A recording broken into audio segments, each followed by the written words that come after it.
अस्सलाम वालेकुम, कैसे हैं दोस्तों? अंजुम आपी आप लोग के सामने एक और नई वीडियो लेकर हाजिर है। दोस्तों, कुछ लोगों ने मुझसे फरमाइश की कि मैं दुआ के बारे में आप लोगों से कुछ डिस्कस करूं कि दुआ वो कैसे मांगे आप लोग सब और आपकी दुआ कबूल हो। तो दोस्तों, हमें पहले ये समझने की ज़रूरत है कि गॉड्स विल क्या होती है, यानी अल्लाह की प्लानिंग क्या होती है, रब की प्लानिंग क्या होती है। जैसे कि मेरी कोई प्लानिंग है, जैसे कि हर बंदा अपनी ज़िंदगी में कोई ना कोई चीज़ प्लान करके बैठा हुआ है। कभी वो अपनी फैमिली के बारे में प्लान करता है, बच्चों के बारे में, कभी अपने फ्यूचर के बारे में। यंगस्टर्स जो हैं वो अपनी जॉब, बिज़नेस या किसी चीज़ के बारे में प्लान करते रहते हैं। तो अब एक इंसान है जो वो जॉब के लिए गया और इंटरव्यू दिया, उसने एक बार वो फेल हुआ, इंटरव्यू नहीं कर पाया, दूसरी बार हुआ फेल, वो जॉब हासिल नहीं कर पाया, तीसरी बार जब वो इंटरव्यू नहीं क्रैक कर पाया यानी जॉब नहीं मिली, उसको समझ आ गया कि यहाँ पर ज़रूर कुछ ना कुछ मेरे रब ने मेरे लिए प्लान किया हुआ है। अब वो समझने के लिए हमें ये तो नहीं है कि जी आसमान से कोई फरिश्ता उतर के आएगा और हमें बताएगा कि भई ये तुम्हारे लिए तुम्हारे रब की प्लानिंग है, ऐसा नहीं होता है दोस्तों। तो दोस्तों यहाँ अब मेरी बसीरत काम आएगी। बसीरत का मतलब ये नहीं है कि आँख का देखना, आँख से तो हर कोई देख रहा है, हर किसी की आँखें हैं वो सब कुछ देख रहे हैं। बसीरत का मतलब ये है ईमान की हालत में ये समझना कि यहाँ मुझे क्या फ़ैसला किया करना है, मुझे रास्ता क्या लेना है, या वो रास्ता हो सकता है कि जो मुझे पसंद नहीं हो मगर मुझे लेना पड़ेगा अपने फ्यूचर के लिए, और वो रास्ता मेरे रब को बहुत पसंद हो। दोस्तों, मेरा मानना ये है कि जब आपकी ज़िंदगी में आप देखोगे कि सब दरवाज़े खिड़कियाँ बंद हो गए हैं और आपके सामने एक छोटी-सी खिड़की खुली होगी और उस खिड़की का नाम होगा रहमत की खिड़की, फ़ज़ल की खिड़की। दोस्तों, एक बात आप कहीं पर भी लिख के रख लो, ये बात 100% सही है कि आपकी प्लानिंग से लाख दर्जे प्लानिंग अच्छी आपकी और मेरे रब की प्लानिंग है। उससे बेहतर और कोई प्लानिंग नहीं है। लेकिन हमें क्या करना है, हमें टाइम नहीं पता उसकी प्लानिंग का, हमें मेहनत से करना है काम। हमें हुक्म क्या मिला है कि सब्र से काम लेना है। अब सब्र करो, मेहनत करो और दुआ करो। ये तीनों चीज़ें जब मिल के एक होती हैं, और ईमान की हालत ये है, इंसान की ईमान ये होना चाहिए कि उसको उम्मीद है अपने रब से ही होप होनी चाहिए कि जब मेरे रब ने मुझे यहाँ तक पहुँचाया है, यहाँ तक भी कामयाब किया है, तो मेरा रब आगे भी मुझे कामयाब करेगा।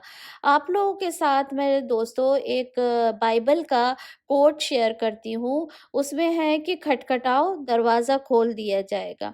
अब किस्मत का दरवाज़ा या कामयाबियों का दरवाज़ा खोलना तो मेरे रब को ही है ना, आपके लिए भी और मेरे लिए भी। और प्रॉब्लम्स आ गई हैं, प्रॉब्लम्स ऐसी बड़ी चीज़ है दोस्तों, ये मैं इसको एक बड़ी चीज़ इसलिए कह रही हूँ कि ये ऐसी नेमत है कि आपको आपके रब के करीब कर देती है।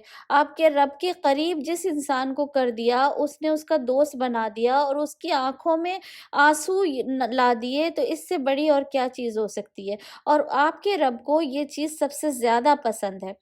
अब होता ये है कि दुआ हमें ऐसे मान के साथ अपने रब से माँगनी है कि हमारा रब हमसे खुश हो जाए, हमारे लिए रास्ते खोल दे, उस छोटी-सी रहमत की फ़ज़ल की खिड़की को बड़ा कर दे, बड़ा दरवाज़ा कर दे।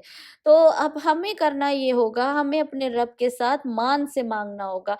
यहाँ मैं आप लोगों के साथ एक स्टोरी शेयर करती हूँ। हमारे सर बताते हैं, उनके एक दोस्त थे, वो उम्रा करने के लिए खाने काबा गए, तो वहाँ उन्होंने एक शख्स को देखा। वो खाने काबा की बिल्डिंग के जो अंदर पिलर्स हैं ना, उनके साथ एक बड़ा लिपटा हुआ और चिमटा हुआ वो दुआ कर रहा था रब से, और कह रहा था, ओ रब्बा, मुझे नहीं पता तेरा क्या दस्तूर है तेरे यहाँ आने वालों का, मगर मैं तो एक छोटे से गाँव का एक छोटा-सा चौधरी हूँ, मेरे यहाँ जो कोई भी आता है, मैं उसको खाली हाथ नहीं जाने देता, तू भी मुझे माफ़ कर दे। तो ये उसका जो बेतकल्लुफ़ाना अंदाज़ एक मान के साथ था ना, कि अपने रब से ही माँगना, ऐसा हमें इख्तियार करना है।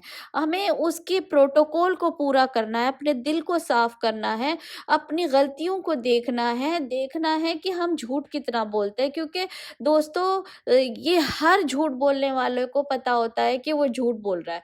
तो फ़ौरन अपने आप को कंट्रोल بول کر رہے ہیں، اور جھوٹ بولنے کے لیے یہ سوچیں کہ اس سے مجھے فائدہ کیا ہوگا، کیونکہ ہر انسان نفع نقصان اپنا دیکھتا ہے نا، پیسے کے معاملے میں، ہر چیز کے معاملے میں۔ اس چیز کے معاملے میں بھی انسان یہ سوچے کہ نہیں، یہ جھوٹ تو مجھے تو کچھ فائدہ نہیں دے گا، میرے رب کے سامنے مجھے اور شرمندہ کر دے گا، کیونکہ جو جھوٹ بولنے والا ہے انسان، اس کو سامنے والے کا کیا بگڑے گا، وہ تو سمجھ جائے گا ٹھیک ہے بھائی جو بھی ہے، لیکن رب کے سامنے انسان شرمندہ ہو جائے گا۔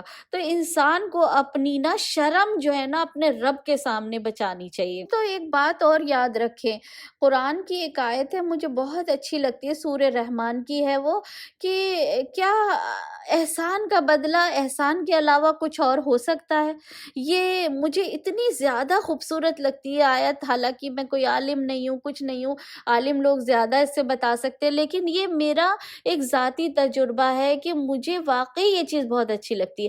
آپ احسان کریں لوگوں کے اوپر، لوگوں کو معاف کریں، کیونکہ احسان کا بدلہ احسان کے ساتھ اور کچھ نہیں ہو سکتا، یعنی ہم احسان کریں گے اللہ کی مخلوق پر، اللہ احسان کرے گا ہم پر، یہ ایسا میں سمجھی ہوں اس آیت کو۔ تو آپ بھی دیکھیں، اس کو سمجھیں اور اپنے رویے، اپنے تعلقات کو مضبوط کریں، اپنے رب کے ساتھ مان کے ساتھ مانگنے، آپ کو اپنے رب کے آگے پھینک دے، اپنے آپ کو ذلیل کر دیں، اپنے آپ کو بالکل چھوٹا بنا دیں، اپنے آپ کو ایک دم جاہل بنا لیں اپنے رب کے آگے، اور اس کے آگے خوب خوب گڑ گڑا کے دعا کریں، اور مان کے ساتھ دعا کریں، اور سچے دل سے دعا کریں، کیونکہ وہ انسان جو دعا کر رہا تھا اس کا دل صاف تھا، وہ معاف کرتا تھا لوگوں کو، یا خالی ہاتھ نہیں جانے دیتا تھا، تبھی تو وہ اپنے رب کے سامنے سرخ رو تھا نا، اپنے رب کے سامنے کھڑا تھا، مان سے مانگ رہا تھا۔